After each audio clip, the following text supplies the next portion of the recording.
চোখের এক ফোঁটা পানি নবীর পবিত্র গাল মোবারকে পড়া মাত্রই নবীর ঘুম ভেঙ্গে গেল। নবী বলে, আবু বকর কাঁদো কেন, কাঁদো কেন? সেদিন তুমি বলেছিলে নবী গো আমার সাপে কামড় মারছে। নবী তার নিজের লব মোবারক তোমার ওই জায়গায় লাগাই দিছেন। কি পরিমাণ মেডিসিন আল্লাহ আমার নবীর লবের মধ্যে রাখছে, দেওয়া মাত্রই বিষাক্ত সাপের বিষ সাথে সাথে পানি হয়ে গেছে। নবী এইবার সাপরে ডাক দিয়ে তুলছেন, সাপরে উঠ, তুই আমার সিদ্দিক রে কেন কামড় দিলি? তুই আমার বন্ধুর পায়ে কেন কামড় দিলি? এই কথা বলতে আল্লাহ সাপের জবান আল্লাহ খুলে দিছে। সাপে ডাক দিয়ে কয়, নবী গো আমি ইচ্ছা করে কামড় দেই নাই গো নবী, আমার জায়গা ছিল ওই যে খেজুর বাগান, ওই খেজুর বাগানে আমি থাকতাম, এই গুহা আমার বাসস্থান ছিল না। একদিন আমার বাগানের ভিতর দিয়ে দুইজন তাওরাত কিতাবের পণ্ডিত যায়, একজন আর একজনকে কয় আমরা যে তাওরাতে পাইছি গারে সুর, ওই যে দেখা যায় এই গুহাটার নামই হলো গারে সুর। এই গুহার মধ্যে আখিরি নবী হিজরতের দিন তিনি 3 রাত অবস্থান করবেন। ওগো দয়ার নবী, মায়ার নবী, পণ্ডিতদের কথা আমি সব শুনে ফেলেছিলাম।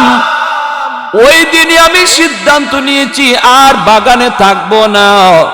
আপনাকে এক নজর দেখার জন্য আমি ওই গুহায় চলে এসেছি।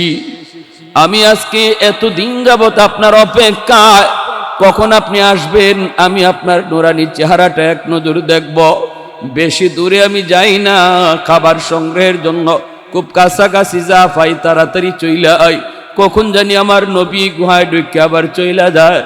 আমার দীর্ঘদিনের মনের আশা আজকে পূরণ হইতে যায়, কিন্তু আপনার আবু বকরের পায়ের কারণে আমি বের হতে পারি না। আপনার আবু বকরের পায়ের কারণে আমি বের হতে পারি না। আর কোনো গুহার মুখও নাই, গর্তের মুখও নাই। বাধ্য হইয়া আমি পায়ে কামড় দিছি গো নবী। ও গো নবী, আমি আপনার কাছে মাপ চাই, আপনার বন্ধুর কাছে মাপ চাই। ভাইরা বন্ধুরা, এই কথা বলতে হযরত ওমর চোখের পানি জড়ায় জড়ায় কান্দে আর কই, ভাই আবু বকর আমার জিন্দিগির নেকি তুমি লইয়া যাও, তোমার এক রাতের নেকি আমাকে দিয়া লাও। যেই মানুষটা আল্লাহর ভয়ে তওবা করে নেয়, আল্লাহ পাকের ভয়ে দিলে দিলে কয় আল্লাহ ভুল করেছি, আল্লাহ আর করব না, অন্যায় হয়ে গেছে মালিক, আর অন্যায় করব না। মাহফিলে বসার আগে ছিল বহুত বড় গুনাহগার, কিন্তু মাহফিলে আইসা বসলো, উলামায়ে কেরামের কথাগুলি শুনল, কারি আব্দুল মতিন সাহেব দামাত বারকাতুহুমের কথাগুলি শুনল।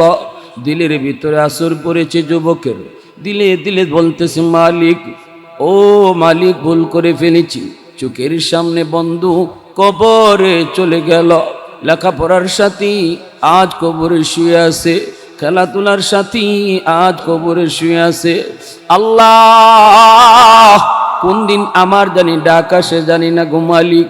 আল্লাহ তওবা করলাম, আর জীবনে গুনাহ করব না, আর জীবনে জিনা বেবিচার করব না, আর জীবনে গাঞ্জা খাবো না, বাপ মার সাথে বেয়াদবি করব না, আর জীবনে উলামায়ে কেরামের সাথে বেয়াদবি করব না, আর কোনোদিন নামাজ ছাড়বো না। এই কথাগুলি শুধু সে মাহফিলে বইসা বইসা বলল, তার কথা কেউ শুনল না। পাশে যেই মানুষটা বসা ছিল, এই মানুষটাও তার গুনার খবর নিল না, জানল না, কিন্তু তার দিলের কথা জানছেন কে? একটু জোরে আওয়াজ দিয়ে কে? সাথে সাথে আল্লাহ পাক রব্বুল আলামিন তার পিছনের জীবনের সব গুনাহ আল্লাহ মাফ কইরা, বসার আগে ছিল গুনাহগার, আর বইসা তওবা করা মাত্র হয়ে গেল আল্লাহর ওলি। এজন্যই দ্বীনের নবী, মায়ার নবী, রহমতের নবী বলেন, আত্তাইবু মিনাজ যামবি কামান লা যামবা লা। যে মানুষটা তওবা করে আল্লাহ পাক তার তওবা এমন ভাবে কবুল করে নেয় যেন আমল নামায় তার কোনো গুনাহ ছিল না। এমন ভাবে আল্লাহ তার তওবাকে কবুল করে নেয়, এমন ভাবে আল্লাহ তার তওবাকে কবুল করে নেয়। আয়াতের ভিতরে আল্লাহ বলেন শুধু তাই না, আমি তার গুনাহ শুধু মুছে দেই, বিষয়টা এমন নয়, বরং আমি আল্লাহ তার আমলনামার ওই গুনাহ মুছা খালি জায়গাটা, যেই গুনাহ ছিল এখন এই গুনাহ মাফ করার কারণে খালি হয়ে রইছে, আমলনামার ওই খালি জায়গাটা আমি আল্লাহ নেকি দ্বারা ভরপুর করে দিই। এজন্যই হযরত ওমর ফারুক রাদিয়াল্লাহু তাআলা আনহু আর হযরত আবু বকর সিদ্দিক রাদিয়াল্লাহু তাআলা আনহুর মধ্যে একবার একটা কথা হইছে। কথাটা কি ছিল শুনেন, একটু মনোযোগ দিয়ে শুনেন। হযরত আবু বকর সিদ্দিক বলতেছেন, ভাই ওমর, মনে হয় তোমার জিন্দেগির নেক আমল আমি আবু বকরের চেয়ে অনেক বেশি, আমি আবু বকরের চেয়ে তোমার নেকি মনে হয় বেশি। আমার ধারণা হলো তুমি উমরের নেকি আমার চাইয়া বেশি। হযরত ওমর বলেন, ওগো আল্লাহর নবীর সাহাবী, আপনি হলেন উম্মতের ভিতরে সবচেয়ে সেরা, আপনি হলেন আবু বকর সিদ্দিক, নবীর পরেই যার স্থান উম্মতের ভিতরে, আমার নেকি আপনার চেয়ে বেশি হলো কেমন করে, দলিল কি আপনার কাছে? সাথে সাথে হযরত আবু বকর সিদ্দিক বলেন, দলিল হলো আল্লাহর কোরআনের আয়াত। আল্লাহ বলেছেন, ইল্লা মান তাবা ওয়া আমানা ওয়া আমিলা আমালান সালিহা ফাউলাইকা ইউবাদদিলুল্লাহু সাইয়্যাতিহিম হাসানাত।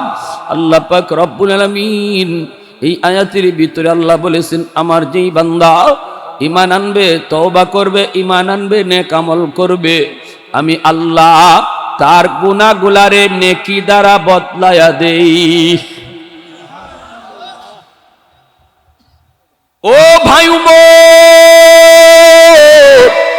তোমার জিন্দেগির গুনাহ আমি আবু বকরের চেয়ে বেশি, সেটা ইসলাম গ্রহণ করার আগে, ইসলাম গ্রহণ করার আগে তোমার দ্বারা অন্যায় হয়েছে আমার চেয়ে বেশি, তোমার দ্বারা গুনাহ হয়েছে বেশি, কিন্তু ইসলাম গ্রহণ করে তওবা করার কারণে আল্লাহ পাক তোমার ওই যে পরিমাণ গুনাহ ছিল এই গুনারে আল্লাহ নেকি দিয়া পাল্টায়া দিছে। তাহলে তো গুনাহ বেশি হওয়ার কারণে তোমার নেকিও এখন বেশি হয়ে গেছে। সুবহানাল্লাহ, আর একটু জোরে কোন সুবহানাল্লাহ। এই কথা শোনা মাত্রই হযরত ওমর চোখ দিয়া দর দর করে পানি পড়ে, আর আল্লাহর কুদরতি কদমে সেজদা দিয়ে কই, মালিক তুমি যদি আমার জীবনের সব গুনাহ নেকি দ্বারা বদলায়া দেও তাহলে তো আবু বকরের কথা ঠিক, তবে আমার মন কয় না না না, আমি আবু বকরের চেয়ে বেশি ওইতাম চাইও না। এমনি হযরত ওমর বলতেছে, ভাই আবু বকর, যদি আমি ওমরের জিন্দেগির গুনাহ তোমার চেয়ে বেশি হয় তাহলে আসো আমরা জিন্দেগির নেকি বদলা বদলি করে ফেলি, আমার নেকি তুমি নিয়ে যাও, তোমার নেকি আমাকে দিয়ে দাও। তবে শুনো, আমি ওমর আমার জিন্দেগির সব নেকি তোমাকে দিব, তুমি তোমার জিন্দেগির সব নেকি লাগবে না, মাত্র আমাকে একটা রাতের নেকি দিলেই চলবে। একটু জোরে আওয়াজ দিয়া সুবহানাল্লাহ। আর একটু জোরে রে যুবক, দিলটা একটু নরম করে কথাগুলা শোনো। হয়তো আজকের মাহফিলে বসাটাই তোমার জিন্দেগির নাজাতের উসিলা, আজকের মাহফিলে বসার দ্বারাই তোমার নাম আল্লাহর ওলির তালিকায় হয়তো উঠে যাবে, যদি দিলটা নরম করে কথাগুলি শোনো। ওলামায়ে কেরাম দেশ থেকে দেশান্তর, নদী থেকে বন্দর ঘুরে বেড়াইতেছেন শুধু তোমাদের দিল তৈরি করার জন্য। ওয়াজ শুধু কান দিয়ে শোনারই, কান দিয়ে বের করার নাম নয়, দিল দিয়ে যেই মানুষগুলা ওয়াজটা শুনে তার দ্বারাই এই ওয়াজের দ্বারা সার্থকতা আসে। উলামায়ে কেরামের মেহনত তোমাদের দিল তৈরি করার জন্য। সামনের দিনগুলো আমাদের বেশি ভালো আইতেছে না, বিশ্ব পরিস্থিতি বড় খারাপ। ওই মুহূর্তে যদি দিল তৈরি না হয়, আল্লাহ বিপদের সময় আমাদের পাশে থাকবে না। আল্লাহকে এই মুহূর্তে আমাদের পাশে রাখা ছাড়া কোনো উপায় নাই, উপায় নাই। দুশ্মনের কাছে পারমাণবিক বোমা, দুশ্মনের কাছে হাই লেভেলের অস্ত্র। এই অবস্থায় আমাদের একটাই করণীয়, আমাদের অস্ত্র লাগবে না, যা আছে যথেষ্ট, সাথে শুধু আল্লাহকে রাখতে হবে। আমার ভাইরা বন্ধুরা, যেই মাত্র হযরত উমর বলছেন, ভাই সিদ্দিক, আমি উমর, আমাকে শুধু এত নড়াচড়া কেন স্টেজে? খুব সময় কম, আমার ব্রেনটা আপনারা অন্যদিকে নিয়েন না, দয়া করে, আল্লাহর দোহাই। ইল্লা মান তাবা ওয়া আমানা ওয়া আমিলা আমালান সালিহা ফাউলাইকা ইউবাদদিলুল্লাহু সাইয়্যাতিহিম হাসানাত।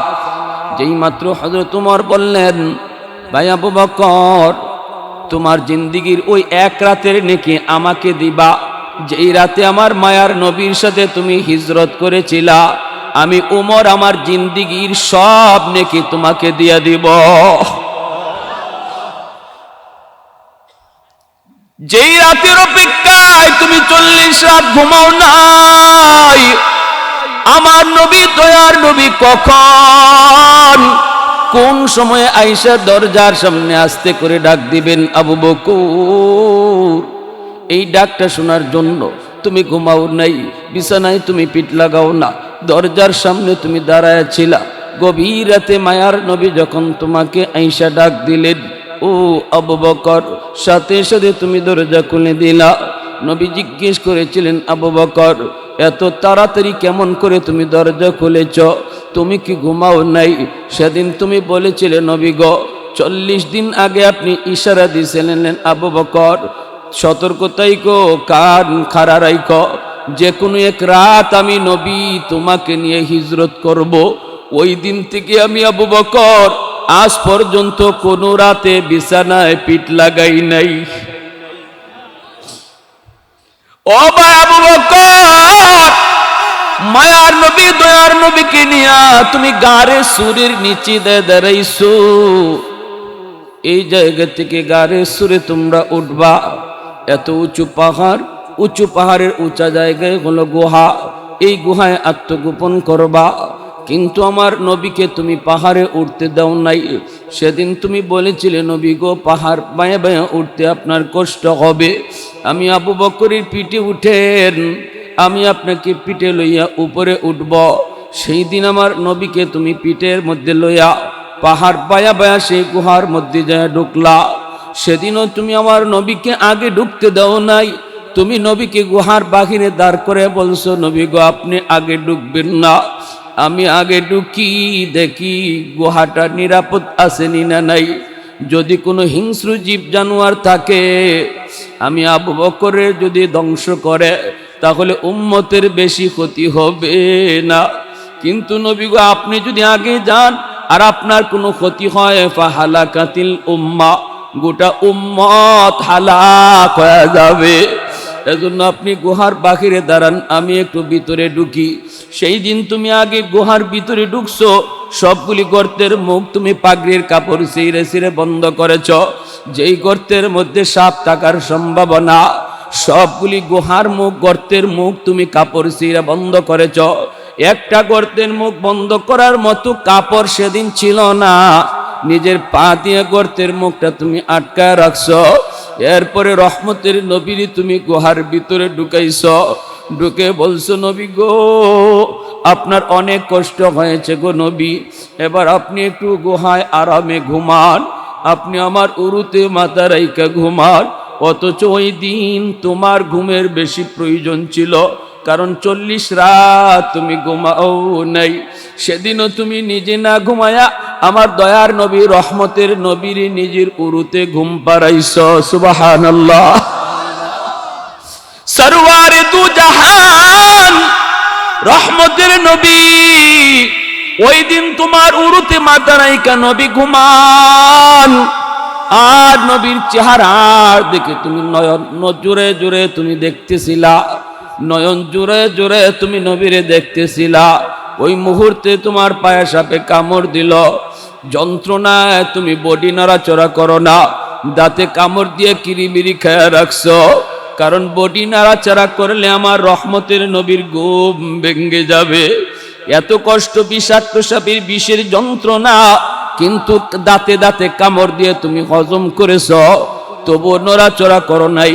চোখের এক ফোঁটা পানি নবীর পবিত্র গাল মোবারকে পড়া মাত্রই নবীর ঘুম ভেঙ্গে গেল। নবী বলে, আবু বকর কাঁদো কেন, কাঁদো কেন? সেদিন তুমি বলেছিলে নবী গো আমার সাপে কামড় মারছে। নবী তার নিজের লব মোবারক তোমার ওই জায়গায় লাগাই দিছেন। কি পরিমাণ মেডিসিন আল্লাহ আমার নবীর লবের মধ্যে রাখছে, দেওয়া মাত্রই বিষাক্ত সাপের বিষ সাথে সাথে পানি হয়ে গেছে।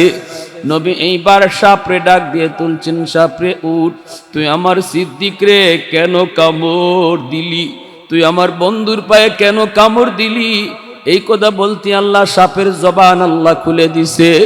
সাপে ডাক দিয়ে কয়, নবী গো আমি ইচ্ছা করে কামড় দেই নাই গো নবী, আমার জায়গা ছিল ওই যে খেজুর বাগান, ওই খেজুর বাগানে আমি থাকতাম, এই গুহা আমার বাসস্থান ছিল না। একদিন আমার বাগানের ভিতর দিয়ে দুইজন তাওরাত কিতাবের পণ্ডিত যায়, একজন আর একজনকে কয় আমরা যে তাওরাতে পাইছি গারে সুর, ওই যে দেখা যায় এই গুহাটার নামই হলো গারে সুর। এই গুহার মধ্যে আখিরি নবী হিজরতের দিন তিনি 3 রাত অবস্থান করবেন। ওগো দয়ার নবী, মায়ার নবী, পণ্ডিতদের কথা আমি সব শুনে ফেলেছিলাম। ওই দিনই আমি সিদ্ধান্ত নিয়েছি আর বাগানে থাকবো না। আপনাকে এক নজর দেখার জন্য আমি ওই গুহায় চলে এসেছি। আমি আজকে এতদিন যাবত আপনার অপেক্ষায়, কখন আপনি আসবেন আমি আপনার নুরানি চেহারাটা এক নজর দেখব।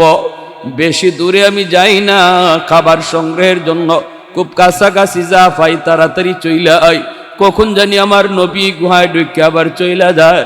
আমার দীর্ঘদিনের মনের আশা আজকে পূরণ হইতে যায়, কিন্তু আপনার আবু বকরের পায়ের কারণে আমি বের হতে পারি না। আপনার আবু বকরের পায়ের কারণে আমি বের হতে পারি না। আর কোনো গুহার মুখও নাই, গর্তের মুখও নাই। বাধ্য হইয়া আমি পায়ে কামড় দিছি গো নবী। ও গো নবী, আমি আপনার কাছে মাপ চাই, আপনার বন্ধুর কাছে মাপ চাই। ভাইরা বন্ধুরা, এই কথা বলতেই হযরত ওমর চোখের পানি জড়ায় জড়ায় কান্দে আর কই, ভাই আবু বকর আমার জিন্দিগির নেকি তুমি লইয়া যাও, তোমার এক রাতের নেকি আমাকে দিয়া লাও। सिद्दीक तेरा नाम से इस्लाम रहेगा,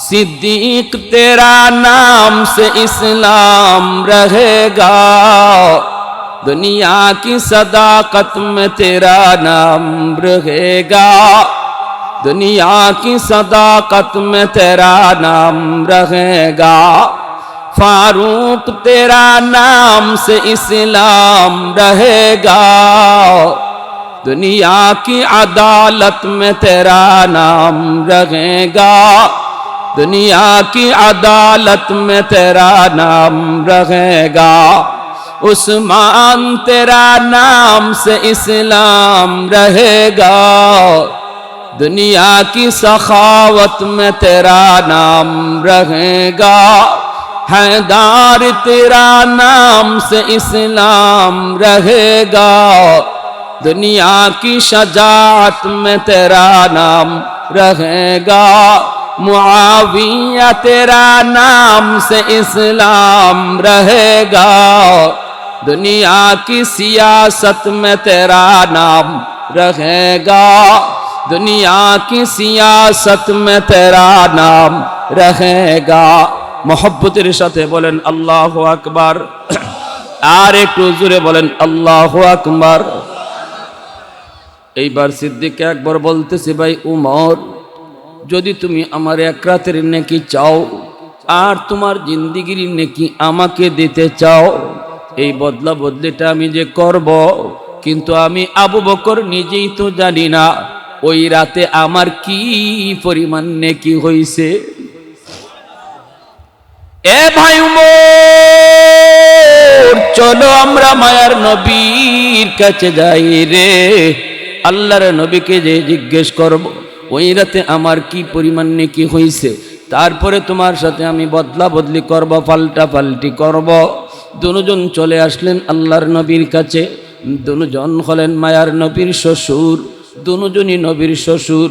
আবু বকর সিদ্দিক ও মায়ার নবীর শ্বশুর, হযরত ওমর ফারুক ও শ্বশুর, দুইও শ্বশুর আইসা নবীর সামনে হাজির। আল্লাহর নবী জিজ্ঞেস করেন ব্যাপার কি, দুজন একসাথে, ঘটনা কি?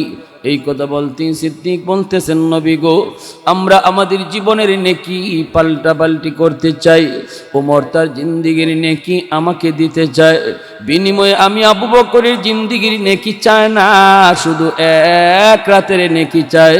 কিন্তু ওই রাতে কি পরিমাণ নেকি আমার হইছে আমি তো জানি না, এজন্য আপনার কাছে জানতে আইছি, বুঝার জন্য। পাল্টা পাল্টি করলে আমি লাভে থাকমু না লসে থাকমু, এটা জানার জন্য আপনার কাছে আইছি। আল্লাহর নবী তখন বলেন, আবু বকর, এটা কোন রাতের কথা বলো? সিদ্দিক আকবর বলে, নবী গো, সেই রাত হলো আপনার সাথে হিজরতের রাত।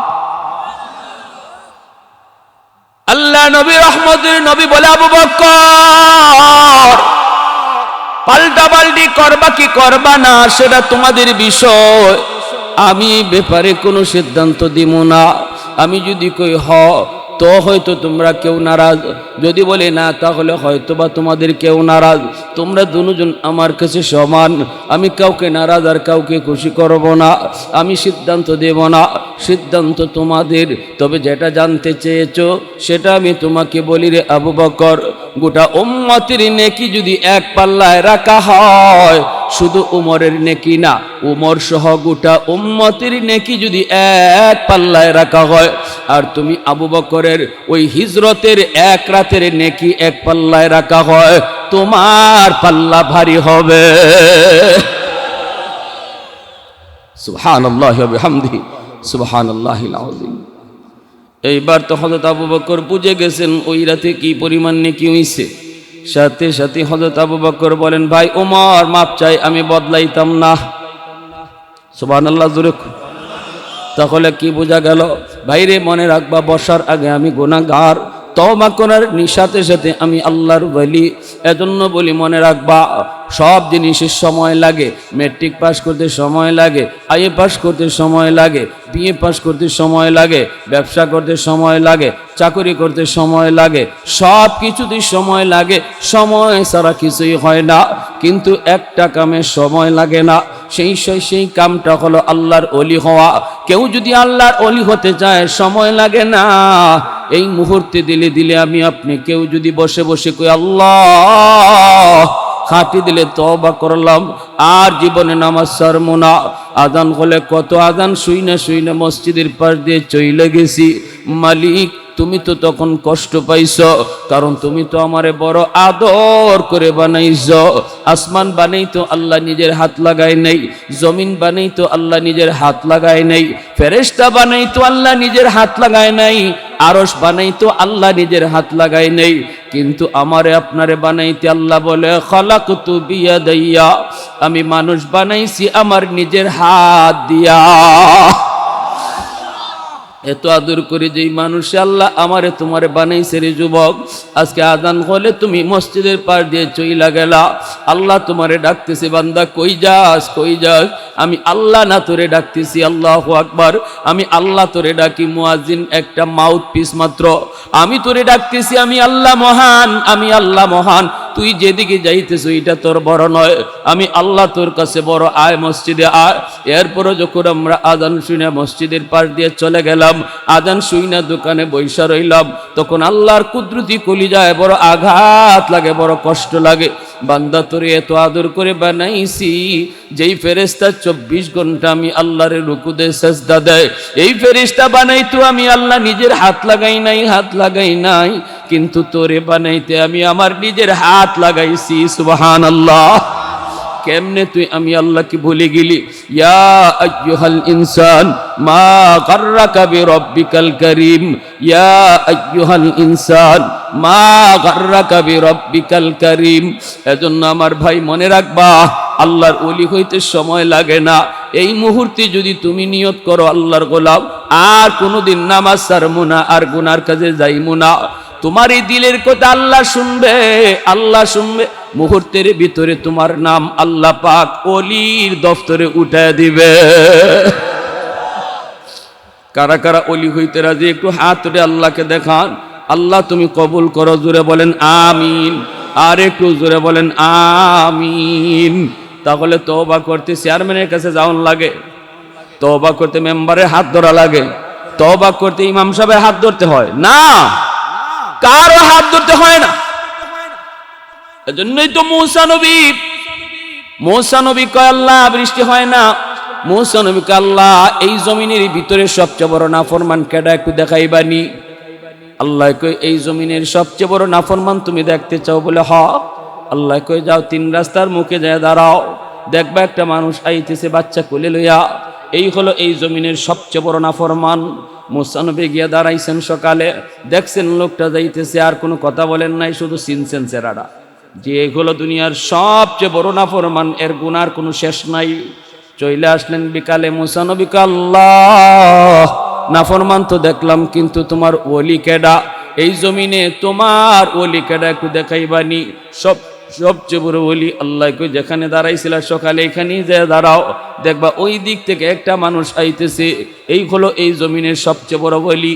মূসা নবী আবার গেলেন, যা দাঁড়াইলেন, দাঁড়ায় দেখেন সকালে যে মানুষটা গেছে বিকালে এই মানুষটা ওলি হইয়া ফিরতেছে। একই মানুষ। মূসা নবী কয় মালিক বুঝি নাই, এ তো ওই সকালের নাফরমান, কেমনে আবার জগৎ বিখ্যাত ওলি হইল? আল্লাহ পাক রব্বুল আলামিন কয় মূসা আমার বান্দা পাহাড়ের উপরে উইটা জঙ্গলের ভিতরে ঢুইকা বাচ্চাটারে নিয়া আমি আল্লাহর কাছে তওবার নিয়তে নির্জনে আইছে। বাচ্চাটা তার কুলে মাসুম নিষ্পাপ। বাচ্চাটা কয় আব্বা তুমি আমারে কই লিয়া যাও? কয় না বাবা চলো নির্জন জায়গায় যাই। বাচ্চা কয় আব্বা এত বড় পাহাড়, এর থেকে বড় কিছু আসেনি? কয় আছে জমিন। বাবা এর চেয়ে বড় আসেনি? কয় এর চেয়ে বড় হলো পানি। বাবা এর চেয়ে বড় আসেনি? কয় এর চেয়ে বড় হলো আল্লাহর আসমান। এর চেয়ে বড় কিছু আসেনি? ছোট বাচ্চায় বাবারে প্রশ্ন করে। তখন বাবা কান্দে আর কই বাবারে জানি না, মনে হয় তোমার বাবার গুনাহ আসমানের চেয়েও বেশি হয়ে গেছে। একটু আমি আল্লাহর দরবারে চোখের পানি জোড়া কানবো। আর তুমি ছোট্ট বাবু নিষ্পাপ, তোমার কোনো গুনাহ নাই, তুমি আব্বার সাথে আমিন আমিন কইবা।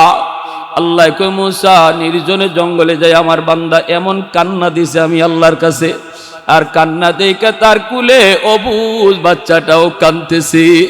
বাবার কান্দন দেখে বাচ্চাটাও কান্দে আর কয় আমিন। আল্লাহ তুমি আমার আব্বারে মাফ করো। তার তওবাটা আমি আল্লাহর কাছে এত ভালো লাগছে রে মূসা,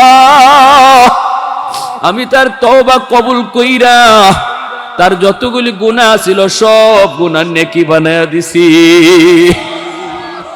একটু জোরে আওয়াজ দিয়ে সুবহানাল্লাহ।